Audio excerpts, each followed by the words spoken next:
Xiaoxun instantly kneels, crying loudly. Passing kids acting like little judges blame Gongsheng, who waves his hands frantically, saying, "Bro, I didn't mean it." No matter what present or demand it is, as long as Xiaoxun asks, he'll agree. Hearing this, Xiaoxun beams with mischief, thinking, time to make a super ridiculous request.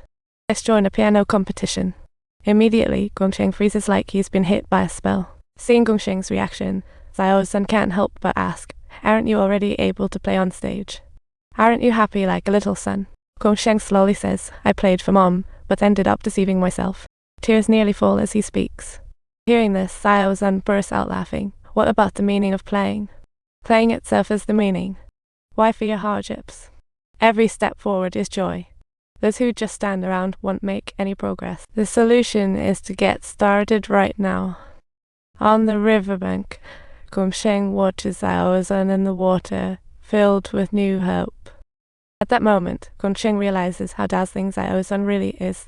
Just like when performing on stage, a yearning sparking inside him. It seems like I might have already forgotten who I truly am. Really, big brother?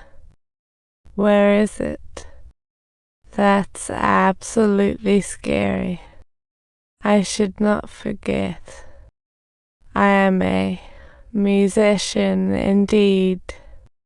Two silly kids who jumped into the river eventually returned home feeling down. Xiaoxun changed into Gongsheng's oversized clothes and stepped into his piano room. At this time, the piano was cluttered with junk and dusty. Xiaoxun, without a word, cleaned it up. From today on, this piano is gonna rise to greatness. The next day, Xiaoxun began Gongsheng's special training, transforming into a motivational coach. He even entered a piano contest, but Gongsheng, during daily training, couldn't hear music, waving hands on the rooftop. Xiaoxun said, "You've got to learn to visualize what you're playing. Imagine who you're playing for." But Gongsheng just couldn't think of anyone to inspire him and remained tormented, waiting by Xiaoxun's side. But unexpectedly, he fell asleep from fatigue. Gongsheng saw and quietly covered him with a jacket, thinking, how cute he is. Returning to the piano side, Gongsheng seemed to have understood something. I ought to know who I'm playing the piano for. On the way home from school, Chen suddenly asked Xiaoxun, is it really okay to force him to play and keep making him suffer? Xiaoxun simply replied, suffering is part of life. It'll turn that suffering into beautiful music. After speaking, Xiaoxun carried Chen on his back, sneaked into Gongsheng's classroom, and saw he hadn't gone home. Suddenly, Xiaoxun exclaimed, I hate myself, just like Meki said. Gongsheng is struggling through the pain, realizing, it's all my fault. I'm sorry. Truly sorry. Gongsheng, however, tells Xiaoxun, it's precisely because of him that the dust from his soul was wiped away. Endlessly suffering is just me avoiding the path I must. Challenges can be painful, but I'm still full of hope.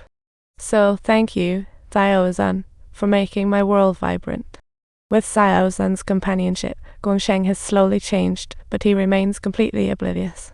Xiaoxun's health has been declining, and perhaps in the four corners of non-moving, he's not the only one lying. What's even more heart-wrenching is Chen, the childhood friend.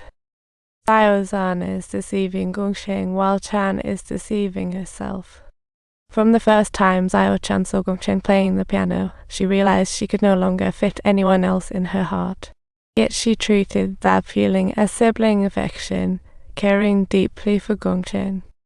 Even when both were hurt, Xiaoxun would bear the pain of her sprained ankle and comfort the crying Gongsheng, slowly moving toward home. From that moment on, Chen decided to take good care of this crybaby. In the days that followed, Chen quietly stayed by Gongsheng's side. However, after his mother's passing, Gongsheng became completely apathetic. In the silence of Gongsheng's house, sounds of the piano could be heard, but Chen didn't hear it. To revive Gongsheng's spirit, Chen brought Xiaoxun to her side, believing he not only understood music, but also brought sunshine and cheer. She was akin to the sun, gradually drawing Gongsheng out from the endless darkness. However, upon witnessing this scene, Little Chun felt a subtle ache in her heart. On that day after school, Chan and Xiaoxun took the bus together. Xiaoxun suddenly asked Chan, "I heard you like Gongsheng." Hearing this, Chan's gaze wandered, hesitated long before answering, "Is it true?" "Even I can't tell." Yet that very night, Chan saw Xiaoxun drenched in with Gongsheng at his house. Even knowing Xiaoxun was consoling Gongsheng without crossing lines, Chan felt a knife-like pain. As the eldest sister, she swallowed many words, releasing frustration on baseball by pitching furiously. Her actions were full of bluster, but her heart felt incomplete. Just then, she discovered that it was indeed Xiaoxun and Gongsheng in the classroom.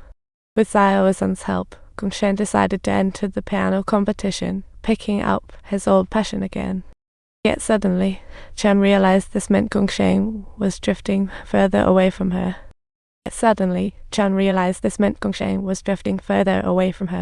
Don't forget to like and subscribe.